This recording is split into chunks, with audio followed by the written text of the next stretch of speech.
Hey, America, Sean McGough here. I'm out on the road again.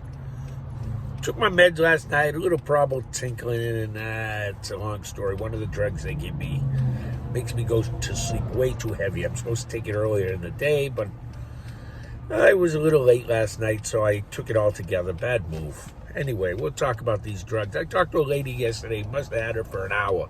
It's supposed to be 10 minutes. I didn't tape anything, so it's cool. But anyway, we got talking about drugs. She said, wow, you're very open about your drugs. You had PTSD. I said, oh, yeah, they just let me out a couple of weeks ago. She's like, oh, my God, you were out of jail. I said, well, the nut house. I said, their version of it. I said, but it's okay. I needed a tune-up. My drugs are off. So you're very open. She told me all about her brother and how the drugs make him tired and really relax and tough to deal with. He's not himself. I said, oh, I know exactly what that is. You know, they got to get his meds right. If he can get into the VA and do a tune-up for 3, 4, even 5 days and let them watch him every day and see how he reacts on the drugs, he'll be done quick. They got to be honest, and he's got to be honest. That's where it comes down to, folks, honesty. A lot of people who are committing suicide, they're afraid to tell you because you want to take their guns away. They don't want to actually kill them, you know. They don't want to use their guns to hurt nobody, but if you're going to take their guns away, that's God-given right. They argue with that. Even if they want to turn them in because... No, this is a long video. It's not about the Second Amendment. It's about your rights, and those are God-given, and that's why people who... I don't have a gun. I told you before, I have a temper. I know myself. I always have. I wouldn't have shot anybody, but I would have threatened some. I would have wanted to. I sure as hell would have wanted to. I've been there.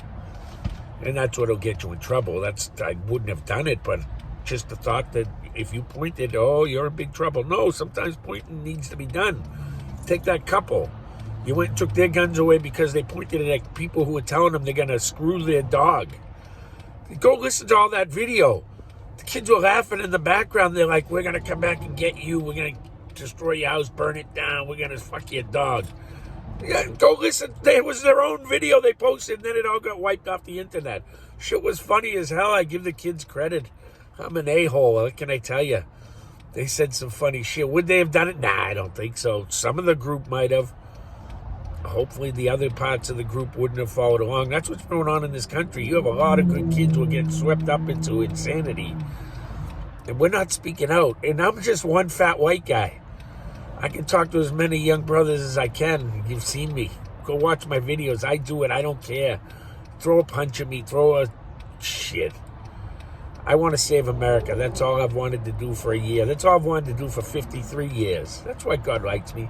I don't care about money. I don't care about anything. Glenn Beck, please, show some faith, brother. I have the biggest joke probably in all of history that I shared with all of these people, and I never put a dime of it on my own that I was making anything off the joke. In the future, make an appearance here and there. Yeah, I hope I can make some money. Who knows?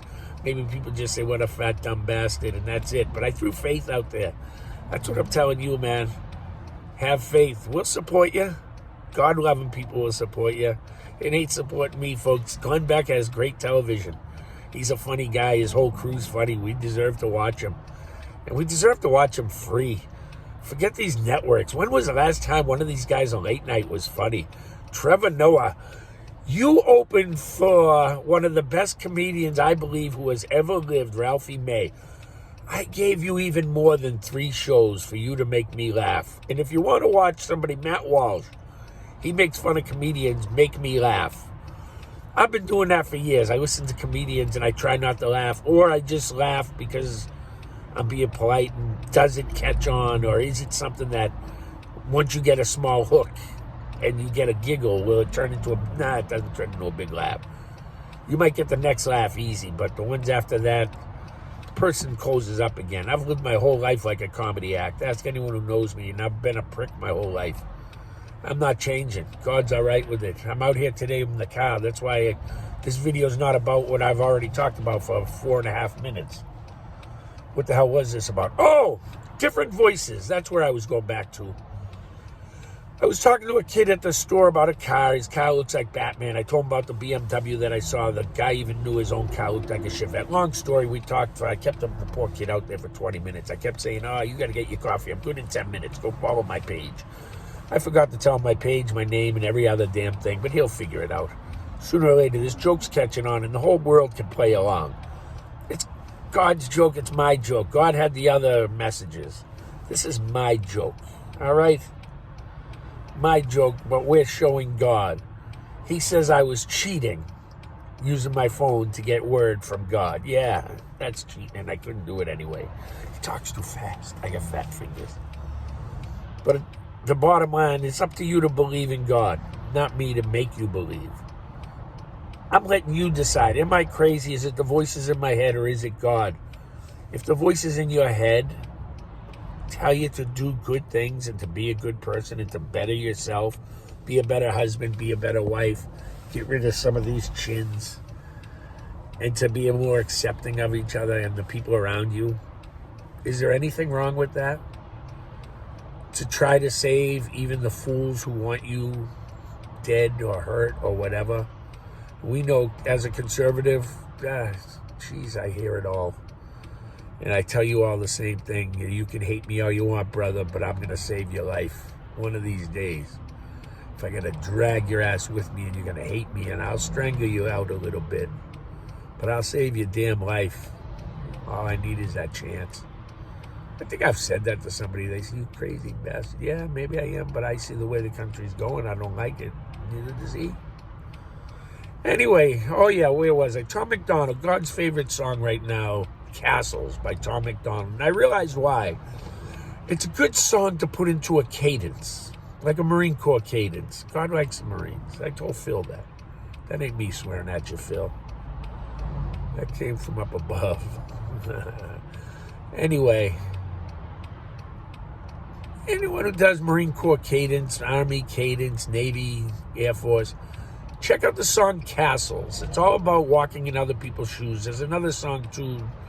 It's more of a rock and roll song. Same thing. It's about empathy and walk a mile in her shoes. You know the one I'm talking about.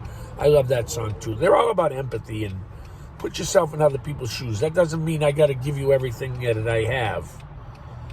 That doesn't mean I have to give all my money to anybody or all my food or anything.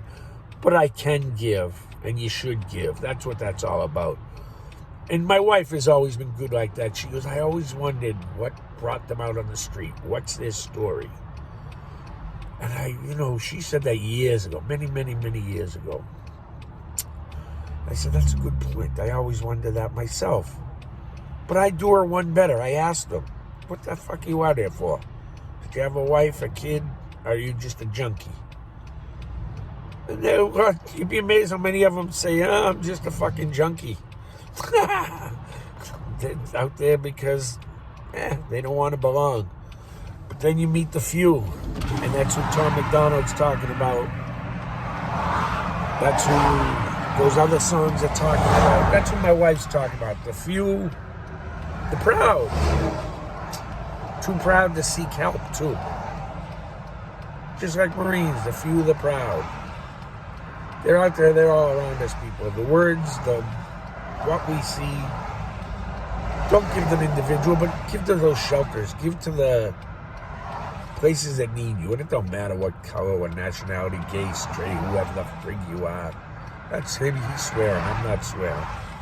Anyway, I gotta get back on the road. He wants to see Connecticut, and I gotta go to work tonight, so this is gonna be a short day. Anyway, don't be afraid to look around you too. Enjoy what God has brought before us, what he sees. Kindness sees through all of our eyes. It's not just me. I just see it now.